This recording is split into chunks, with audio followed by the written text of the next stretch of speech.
오늘의 핫한 시사 이슈에서 한 주간 중앙정치 이면까지 알아보는 톡 쏘는 정치 이야기.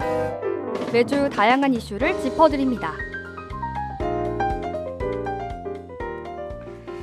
네, 국민의힘이 오늘 더불어민주당의 국회 법사위원장과 운영위원장 자리를 1년씩 번갈아 맡자 이런 제안을 했습니다. 자, 이 같은 제안에 대해서 더불어민주당 박성준 원내수석 부대표는 타당하지 않다. 22대 총선 민심을 국민의힘 의원들이 정작 수용하지 않고 있는 게 문제다라고 일갈을 했고요. 국회 법사위원장을 맡고 있는 정청래 의원도 역시 일고의 가치도 없다며 강경한 입장을 보였습니다. 자, 그런가 하면 김대중, 노무현, 문재인 정부 시절 대북 정책을 주도했던 언론들이 대북 강경 노선을 고수하고는 현 정부를 향해서 쓴소리를 하고 있습니다. 자, 오늘 톡 쏘는 정치 이야기 코너에서 이 이슈 중심으로 한 주간의 우리 정치 현안 김성수 시사평론가와 함께 자세히 짚어보겠습니다. 김성수 시사평론가 연결돼 있습니다. 평론가님 안녕하십니까? 안녕하세요. 김성수입니다. 네. 자, 국내 현안을 알아보기에 앞서서 블라디미르 푸틴 러시아 대통령이 김정은 북한 국무위원장과의 공식 정상회담 오늘 이제 가졌고요. 완전히 새로운 시대로 접어들었다라는 표현이 담긴 합의문을 좀 내놨죠? 예, 그렇습니다. 러시아와 전략적 협력을 강화한다고 김정은도 말했고요. 그리고 러시아의 모든 정책을 무조건 지지하겠다. 이렇게까지 얘기를 했습니다. 무려 24년 만에 북한을 직접 국빈 방문한 푸틴 대통령, 사실상 24년 만에 전격적인 그런 결정이었기 때문에 굉장히 강화된 그런 어떤 협력 관계에 대한 얘기가 나올 것이라고 추정은 됐었습니다. 그랬는데 푸틴이 무려 2시간 이상이나 지각을 했음에도 불구하고 일정들을 갖다가 다 숨가쁘게 소화하면서 또 김정은 위원장이 직접 2시간 가까이 기다렸어요. 그러면서 그야말로 공을 들이는 모습들을 보여줬고요. 북한 주민들도 꽃풍선을 흔들며 환영하고, 그리고 특히 지금 이 정상회담이 굉장히 주목을 받았는데, 이 정상회담을 통해 가지고 북한과 러시아가 정말 가장 강화된 그런 우방의 그런 관계로 이렇게 서로를 갖다 인정을 하는 그런 상황이 되었습니다. 네. 그래서 지금 이런 밀착은 사실은 많은 전문가들이 그렇게 얘기하고 있습니다. 사실 미국 때문이었다. 미국이 지금 북한의 러브콜들을 매몰차게 거절하고 오히려 윤석열 대통령이 진행하고 있는 대북 정책, 그러니까 굉장히 강화된 압박 정책이죠. 그런 압박 정책을 지지하는 그런 상황이 되다 보니까 결과적으로 중국과 러시아와 함께 손을 잡고 협력 관계를 추구할 수밖에 없었다는 건데, 지금 이제 푸틴이 아주 중요한 얘기를 2가지를 했습니다. 이번에 아주 불법적인 그런 제재들, 미국 서구 중심의 불법적인 제재들에 대해서 우리는 단호하게 거부하겠다라는 그런 얘기를 했었고요. 그 부분에 대해서 김정은 위원장도 뜻을 같이 할 수밖에 없었죠. 그리고 2번째가 지금 미국 달러가 사실은 기축통화로 유일한 그런 상황이잖아요. 그런데 새로운 결제 체제에 대해서 우리 고민해봐야 된다. 이런 얘기를 갖다가 내놨단 말이에요. 네. 그러면 이 새로운 결제 체제가 어떤 화폐를 갖다 의미하는 것인지 잘 모르겠지만 가령 중국이 원하고 있는 위안화 중심의 새로운 기축통화 체제를 만든다. 이렇게 되면 경제 블록이 더욱더 강화되는 그런 상황이 돼버려요. 그러면 이거는 70년대 이전의 경제 블록의 대결이 돼버리니까 서구는 서구대로 또 중국, 러시아나 북한 같은 경우는 그쪽대로 서로의 시장을 줄이는 그런 경우가 되기 때문에 굉장히 참 불합리한 그런 상황들이 만들어질 겁니다. 더욱더 대결과 갈등이 심해지는 그런 상황들이 만들어질 텐데요. 이런 상황들을 외교로 풀어나가야 되는 묘안이 필요한데, 그런 묘안이 지금 사실상 한반도에서 진행이 돼야 마땅한데 그런 비전들을 이 정부는 전혀 보여주지 않고 있다는 것이 참 개탄스러운 일입니다. 예.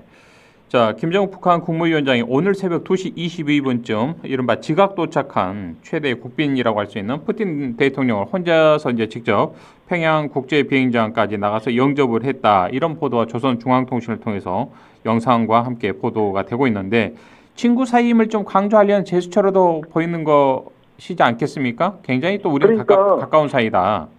지금 현재 김정은 위원장 같은 경우는 그야말로 러시아와 우리가 얼마나 가까운 사이인지를 보여주기 위해서 최고의 이벤트를 선물했다고 볼 수 있어요. 그 최고의 이벤트가 일단 지각대장인 푸틴을 갖다가 그대로 기다리고 있었다는 거. 이게 웬만한 국가 정상들이 잘 하지 않는 일이죠. 2시간 넘게 늦게 온다 그러면은 거기서 기다리고 있지 않습니다. 미리 늦게 출발하거나 그랬겠죠.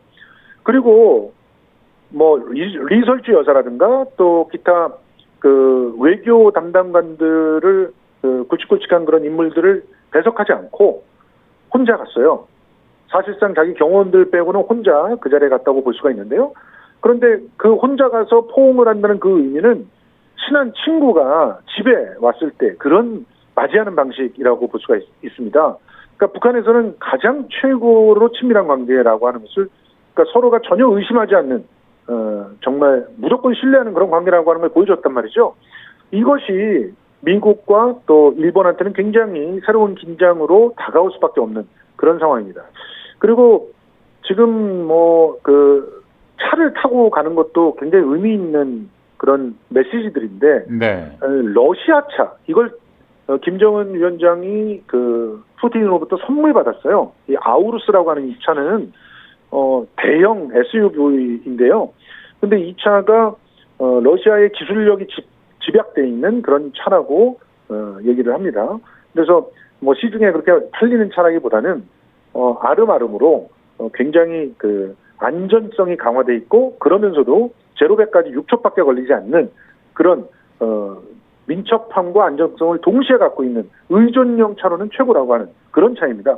그 차를 내줘서 영빈관까지 갔다는 얘기예요. 그러면 그것 자체가 우리는 러시아의 차를 타고 함께 가겠다. 이런 의미이기 때문에 경제 협력도 그렇고 어떤 군사적 협력도 그렇고 러시아에 대한 의존도를 앞으로 더욱더 키워나가겠다는 선언을 이미 한 거나 다를 바 없어요. 그러다 보니까 정상회담이 더욱더 따뜻하게 이렇게 결과가 나온 그런 상황이 되지 않았나 봅니다. 자, 이 같은 급변한 상황에서 더불어민주당이 이제 주관을 해서 한반도 긴장 완화를 위한 긴급 간담회를 가졌는데 김대중 노무현 문재인 정부 당시에 대북 정책을 총괄했던 주도했던 인사들이 모두 모여서 좀 의견을 나눈 자리였죠. 그렇습니다. 이렇게 되니까 누가 여당이고 지금 정부가 존재하느냐라는 질문을 던질 수밖에 없지 않습니까? 지금 북중러에 아주 의미심장한 그런 구체적인 어떤 이벤트들이 진행되고 있습니다. 당연히 우리나라의 안보를 위협하는 그런 이벤트라고 볼 수밖에 없지 않겠습니까? 그러면 그에 대응하는 상응의 어떤 조치들, 노력들을 정부나 여당이 해야 되는 거예요. 그래서 정부가 이런 푸틴의 이벤트에 맞춰서 우리는 예를 들어 안보와 관련돼 있는 전략 회의를 한다든지 혹은 이렇게 통일과 관련돼 있는 대북 회의를 한다든지 이런 걸 마련해서 우리들은 나름대로 계획과 대안이 있다라고 하는 걸 국민들한테 보여줘야 되는 겁니다. 그런데 그거를 민주당이 하고 있어요. 그러면서 이번 간담회에서 나온 얘기들이 결국은 민주당이 계속적으로 추구해왔던 남북 간의 화해와 협력을 위한 행보가 아니라면 저렇게 북한 자체가 그냥 중국이나 러시아의 품으로 들어가 버리기 때문에 우리는 영원히 단절될 수밖에 없고 우리들의 영토와 또 시장이 줄어들 수밖에 없다는 것을 다시 한번 강조하는 그런 자리가 됐거든요. 네. 그런데 문제는 그런 정책들을 입법을 한다고 해도 거부권에 막혀서 다시 돌아오는 그런 상황들이 반복되고 있다는 얘기잖아요. 그러니 결국 이 상황이 우리 한국한테 대한민국한테 너무나 참 불리한 그런 상황으로 치달아가고 있다는 그런 분석들이 나오고 있는 겁니다. 네, 자 이번엔 화제를 바꿔서요. 더불어민주당이 현직 검사들에 대해서 추가로 탄핵 소추를 추진하는 것이 지금 확인이 됐다면서요? 어떤 내용입니까? 네, 그렇습니다. 지금 총 4명의 검사들을 탄핵하겠다라고 이렇게 밝혔습니다. 이 4명의 검사들은 일단 일단 특수부의 윤석열 라인으로 구분되는 검사들이고 이미 조작 그러니까 증거나 어떤 수사를 조작해서 좀 진행을 한 의심을 사고 있는 검사들이요. 제일 대표적인 사람이 쌍방울 대북 송금 사건을 담당하면서 이화영 부지사를 회유한 의혹이 불거진 박상용 검사죠. 이 박상용 검사는 지금 해외 연수를 나갔다고 하는데 연수 나가고 있는 상태에서 이성윤 전 지검장, 서울중앙지검장 등이 폭로했던 세칭 그 술 파티를 광란의 술 파티를 벌이고 대소변을 아무데나 본 그런 상황들에 연루돼 있는 사람이라고 하죠. 그렇기 때문에 그 사실만 갖고도 공무원의 그 품격을 떨어뜨린 그런 그 혐의가 있는 것이고 그 외에도 다양한 의혹들이 있기 때문에 탄핵소추 대상에 올라가는 걸로 보입니다. 이 외에도 지난 2011년에 한명숙 전 국무총리 재판 도중에 재수자들을 불러서 허위 진술을 강요했다는 의혹이 제기된 엄희준 검사 그리고 검찰의 직접 수사대상 범죄가 아닌데도 윤석열 대통령 명예훼손 사건을 수사하면서 위법한 압수수색을 진행을 한 강배신 검사 국정농단 사건 당시에 최서원 씨 조카 장시호 씨와 뒷거래했다는 의혹이 불거진 김영철 검사 등이 대상이 되고 있습니다. 탄핵이 과연 이루어질지는 미지수입니다만은 민주당은 이렇게 불법적으로 공권력을 남용한 사람들에 대해서 국회 차원에서 징계를 해나갈 예정이라고 하니까 상황을 좀 더 지켜봐야 될 것 같습니다. 네. 자, 그런가 하면 국민의힘이 오늘이죠. 더불어민주당의 국회 법사위원장 자리와 운영위원장 자리를 1년씩 좀 번갈아 가면서 맡자 이런 제안을 했습니다. 이게 뭐 과연 실현 가능성이 있을지 모르겠습니다. 예, 지금 여태껏 그야말로 시간 끌기를 하면서 침대 축구를 하다가 그리고 사실은 법에도 없고 효력도 없는 특위를 만들어서 오히려 국회의 상임위의 진행을 방해했죠. 그렇게 방해를 하는 과정에서 겨우 내놓은 것이 법사위원회와 운영위원회 위원장을 1년씩 번갈아 맡자는 제안입니다. 그런데 이 제안은 받아들여지기가 굉장히 어렵죠. 지금 사실 국민들이 어떤 그 뜻으로 192석을 야당한테 몰아줬는지에 대해서 고민을 해야 돼요. 그렇다고 한다면 우리가 법사위는 포기할 테니 뭐 운영위는 우리들한테 한 1년 정도 양보해달라. 이 정도만 내놔도 그것을 허락을 하는 순간 그것을 허락한 민주당의 뭐 국회의장, 민주당 출신의 국회의장이라든가 민주당의 원내대표들은 가루가 되도록 따일 수 있는 그런 상황입니다. 국민들은 그걸 원하지 않는다. 특히 당원들은 절대로 그런 걸 원하지 않는다고 지금 거듭해서 얘기하고 있지 않습니까? 그것 때문에 실제로 우원식 의장 같은 경우는 본인이 의장이 됐다는 축하 인사도 제대로 받지 못했던 상황 아니겠어요? 만약에 이 부분을 계속 고집을 한다면 국회는 더 이상 마지노선이 없기 때문에 나머지 7개 상임위원회도 독자적으로 민주당이 선출할 것으로 보입니다. 그렇게 되면 그 후폭풍들을 또 여당이 감수해야 되는 그런 상황이기 때문에요. 국민의힘에서는요, 조금 더 적극적인 자세로 협상에 임하려는 그런 노력을 보여야 된다고 봅니다. 네. 자, 이재명 더불어민주당 대표와 자신의 대북 송금 의혹 수사 관련한 보도를 한 언론을 이른바 검찰의 외양견으로 표현을 해서 논란이 커지자 SNS 좀 입장문을 좀 발표했네요. 예, 그렇습니다. 지금 이 논란이 사실상 전적으로 언론들에 의해서 키워지고 있는 상황입니다. 이 발언을 한 게 지난 금요일이었던가요? 이게 그 법원에 출석을 하면서 그 법원에서 온갖 욕설을 퍼부으면서 이재명 구속을 외치고 있는 극우 유튜버들과 그리고 기자들 앞에서 얘기를 한 내용이에요. 그 내용을 보면은 지금 검찰이 일방적으로 자신들의 주장을 그것도 국정원 문건조차도 인정하지 않는 그런 주장을 쏟아내는 것들에 대해서 반론도 보도해주지 않고 있지 않느냐.